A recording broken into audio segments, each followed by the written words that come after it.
अस्सलाम वालेकुम। आज हम क्या देखेंगे कि आज हम देखते हैं कि एचटीएमएल कोटेशंस जो हैं वो किस तरह यूज़ की जाती हैं और कोटेशंस क्या होती हैं। जैसा कि हम किसी के वर्ड्स को एज़ इट इज़ जब हम लिखते हैं तो हम आपको पता है डबल कोटेशंस यूज़ करते हैं इंग्लिश के अंदर। तो बाज़ वक़्त हमें कोई वेबसाइट बना रहे हैं या कोई आप आर्टिकल लिख रहे हैं या कुछ भी जिसको आपने पोस्ट करना है, तो आप क्या करते हैं कि आप कोटेशंस का इस्तेमाल करते हैं ताकि ये बताया जा सके कि ये किसके रेफरेंस से बात हो रही है और क्या उसने एक्चुअल क्या बात की है उसने।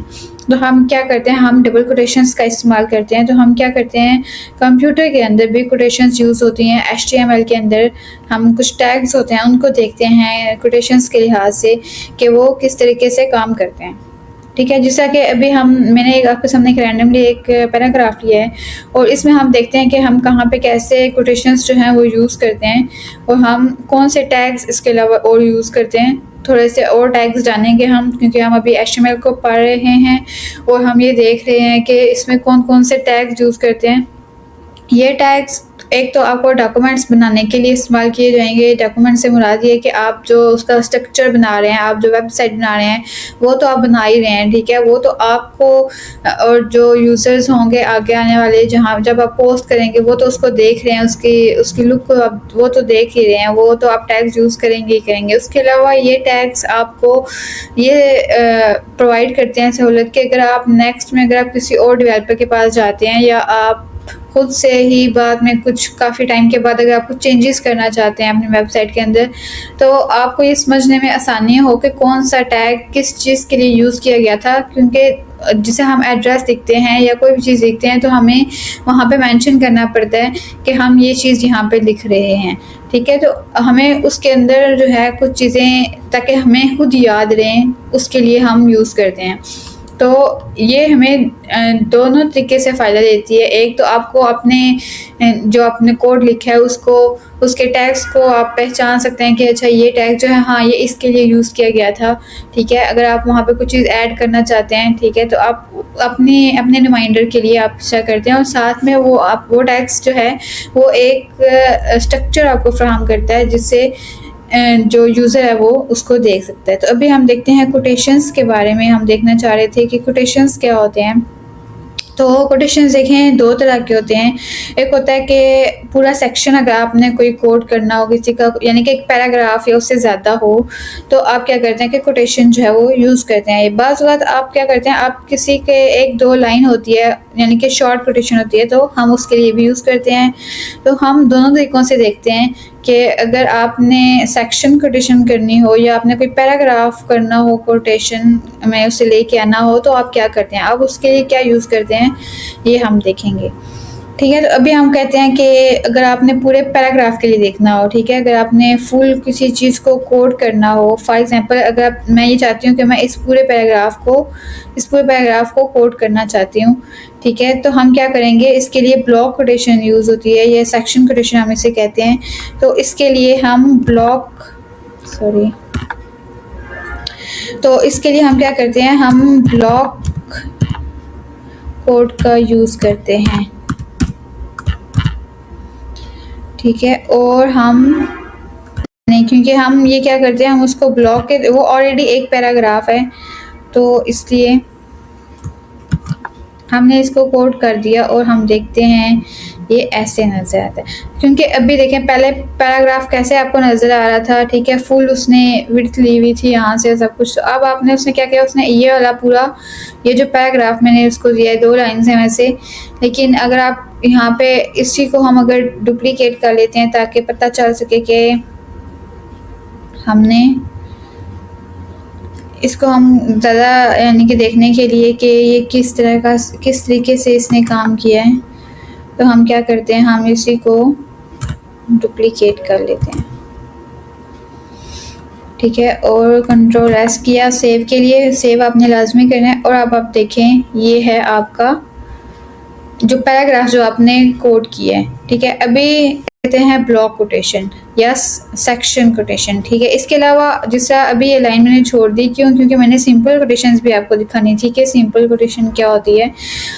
तो सिंपल कोटेशन के लिए हम क्या करते हैं, इसको हम रिमूव करते हैं ताकि आप सिंपल कोटेशन को बहुत ईजी से देख सकें।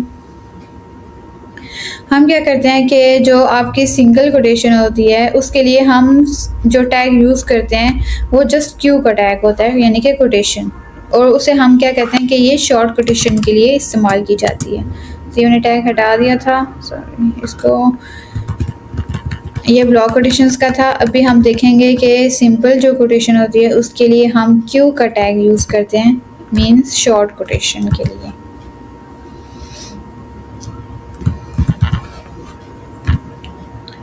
ये हो गया आपका क्यू का टैग, और अभी आप जाके इसको देखते हैं तो ये देखें, अभी आपको नज़र नहीं आ रहा होगा, इसको मुझे नेक्स्ट लाइन में लेके जाना पड़ेगा। इसको हम नेक्स्ट लाइन में, हमने पहले भी पढ़ा था कि हम यहाँ पे बी आर का टैग जो है वो यूज़ करते हैं नेक्स्ट कोटेशन, नेक्स्ट लाइन के लिए। ये देखें, ये अगर कंप्यूटर नेक्स्ट लाइन में एक और मैं आपको ब्रेक दे के देखती हूँ कि वो आ जाए मल्टीपल लाइंस नीचे, और फिर हाँ ये देखें, अभी आपने क्या किया कि आपने इसको डबल कोटेशन के अंदर, ये आपको डबल कोटेशन नज़र आ रही होगी, ये देखें, ये डबल कोटेशन में उसने लिख दिया उसको यहाँ तक, ठीक है, ये यहाँ तक। उससे पहले डबल कोटेशन नहीं थी। देखें, अगर आप पैराग्राफ में भी देखते हैं, आप ये कोड के अंदर ये देखें, यहाँ पे कोई भी मैंने डबल कोटेशन यूज़ नहीं की, लेकिन जब हमने क्यू का टैग यूज़ किया तो इट मीन्स कोटेशन। तो जब आपने कोई भी स्मॉल या एक से दो लाइनें अगर आपने फॉर एग्जांपल आपने कोड करनी है किसी की, तो आप शॉर्ट कोटेशन का इस्तेमाल करते हैं क्यू टैग के अंदर।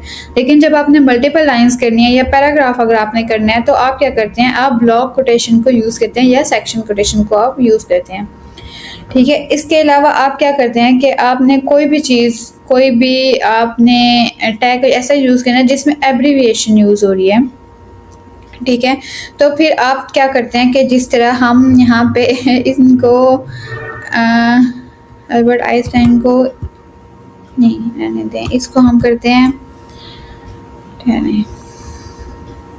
यहाँ पे हम क्या करते हैं कि एब्रीविएशन का टैग हम यूज़ करके देखते हैं कि एब्रीविएशन का जो टैग होता है वो क्या काम करता है, क्योंकि हमने बाज़ औक़ात क्या करना होता है कि हमने एब्रीविएशन भी यूज़ करनी होती है।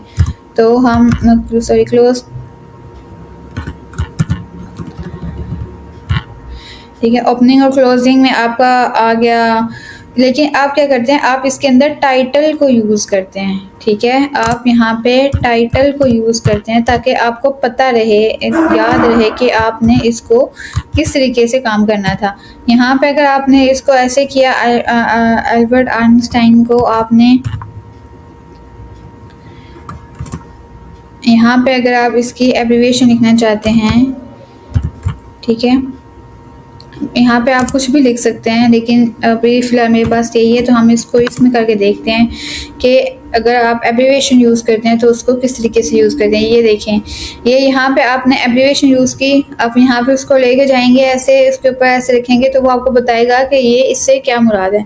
कभी कभी हम क्या करते हैं कि हम अपने डॉक्यूमेंट्स के अंदर एब्रीविएशंस का इस्तेमाल करते हैं, और मोस्टली कॉमन ये एग्जांपल है कि हम इसके अंदर यूज़ करते ही करते हैं किसी ना किसी डॉक्यूमेंट्स में। तो आप क्या करते हैं कि जब आपने एब्रीविएशन यूज़ करनी है तो आप साथ में उसके टाइटल के अंदर उसकी जो आप एक्चुअल में जिसे हम HTML लिखते हैं, ठीक है, तो HTML में हम क्या करते हैं कि हम यहाँ पे लिख के देखते हैं, एब्रीविएशन में हम क्या करते हैं कि हम HTML को की फुल फॉर्म लिखते हैं ताकि आपको समझ में आ सके कि हम क्या कहना क्या चाहते हैं। यहाँ पे हमने लिखा एब्रीविएशन में लिखा, क्लोजिंग टैग भी लगाया, लेकिन हम यहाँ पे क्या करते हैं, हम यहाँ पे ओपनिंग टैग के अंदर, क्योंकि हमने एट्रीब्यूट्स के बारे में पढ़ा था कि हम क्या करते हैं, एट्रीब्यूट्स देते हैं, तो हम यहाँ पे हाइपरटेक्स्ट मार्कअप लैंग्वेज,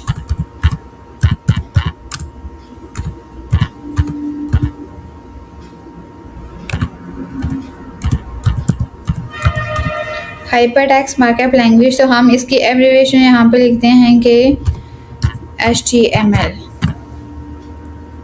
और इसको हम कर देते हैं सेव। और अभी हम इसको रिफ्रेश करके देखते हैं तो ये सॉरी मैंने नेक्स्ट लाइन में नहीं लिखा इसको,